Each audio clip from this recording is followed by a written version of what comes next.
Hello students.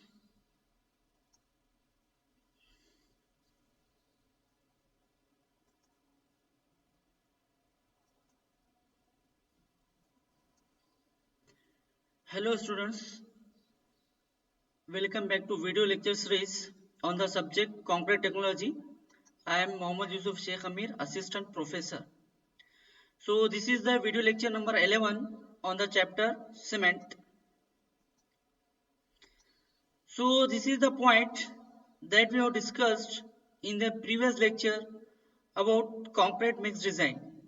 In that, you will learn about what do you mean by concrete mix design and what are the different methods of concrete mix design.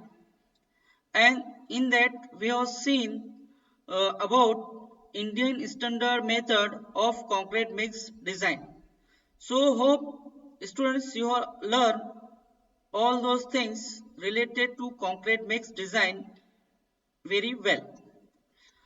In this lecture, we will try to cover the points related to cement, introduction of cement, chemical composition of cement,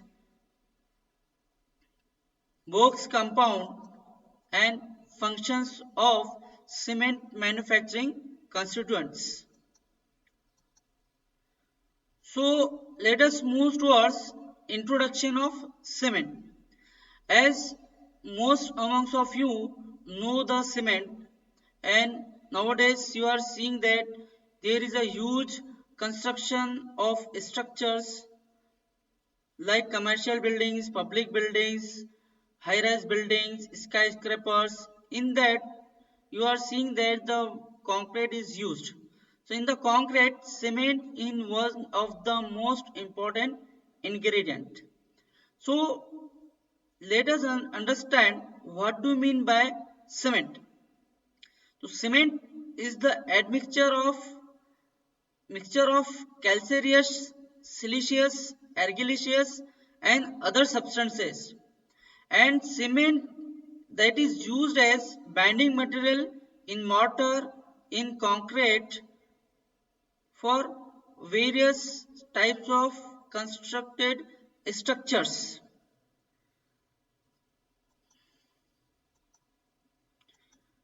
There are some about history before the development of cement. So the word cement can be traced back to the Roman word termed as cementitium. Lime and clay have been used as cementing material on construction through many centuries. And you know that previously that Portland cement is developed by, the name is first used by in 1824 Joseph Aspding, which is a British cement maker in England. And in India, the first Portland cement is manufactured in 1904 in Madras. This figure shows that image where Portland cement has been used in England. So what are the chemical composition of cement? So that it plays as a binding material for manufacturing of concrete. What are those? वो chemical composition क्या हो सकते हैं? Let us see one by one. So the ordinary Portland cement has a approximate chemical composition in that the major constituents are lime, silica, alumina. Lime CaO, which is in the range 60 to 63%, silica SiO2 17 to 25%, alumina 3 to 8%, and there are other constituents also. Those are auxiliary constituents: iron oxide FeO3 0.5 to 6%, magnesia MgO 1.5 to 3%, sulfur trioxide 1 to 2%, gypsum 1 to 4% you have to add it while manufacturing of cement. So these are the chemical compositions of an cement. So students, can anyone tell me what are the different chemical constituents of an cement with their percentage? Can anyone? Yes. So after that, we will go to the next slide about Box compound. So as you know, there are various chemical constituents which are present in a cement. So while manufacturing of cement, those chemical constituents subjected to high clinkering temperature. Because of that, those oxide constituents produce more complex compounds, and those complex compounds are called as bogus compounds because those compounds has been identified by R.H. Bogus. That's why those are called as bogus compounds. So mainly there are four bogus compounds: tricalcium silicate, as you are seeing in the table, tricalcium silicate, dicalcium silicate, tricalcium aluminate, tetracalcium aluminoferrite. The abbreviations you are seeing here, which is denoted by C3S, C2S, C3A, C4F. These bogus compounds play an why, important role in setting time of cement and accordingly to the heat of hydration and to achieve the strength of an cement. So C3S have properties: it hydrates rapidly, provides early and ultimate strength. C2S hydrates slowly and it will provide strength after a duration of 7 days. C3A hydrates rapidly, provides early strength and less ultimate strength. C4F doesn't provide strength but is stable than C3A.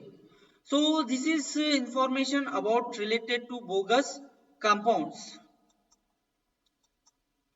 So students, can anyone tell me what are the box compounds?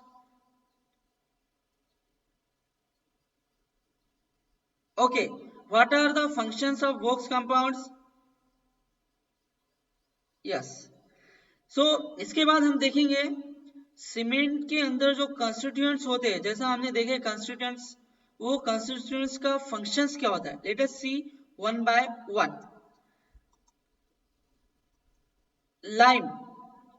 Lime का function क्या होता है? अगर आप लोग अगर आप लोग मुनासिब मिकदार में लाइम यूज करते हैं, so it will develop calcium silicate and tricalcium silicate in the manufacturing of cement.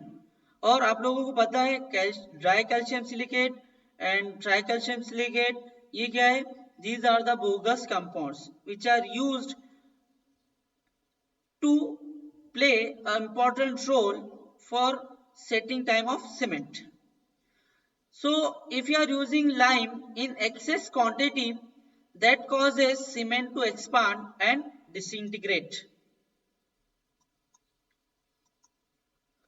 Next one, silica.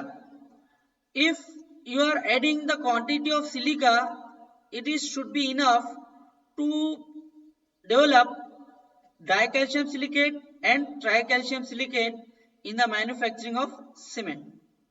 And silica also gives strength to the cement. If you are using excess quantity of silica, that causes cement to set slowly and that is not needed. Alumina Al2O3. So the functions of alumina, it supports the cement to set quickly and it obviously it will lowers the clinkering temperature while manufacturing process of an cement. If you are using excess quantity of alumina, that will reduces the strength of the cement, and that is not needed to get the desired strength of cement. Iron oxide is also plays an important role. What role?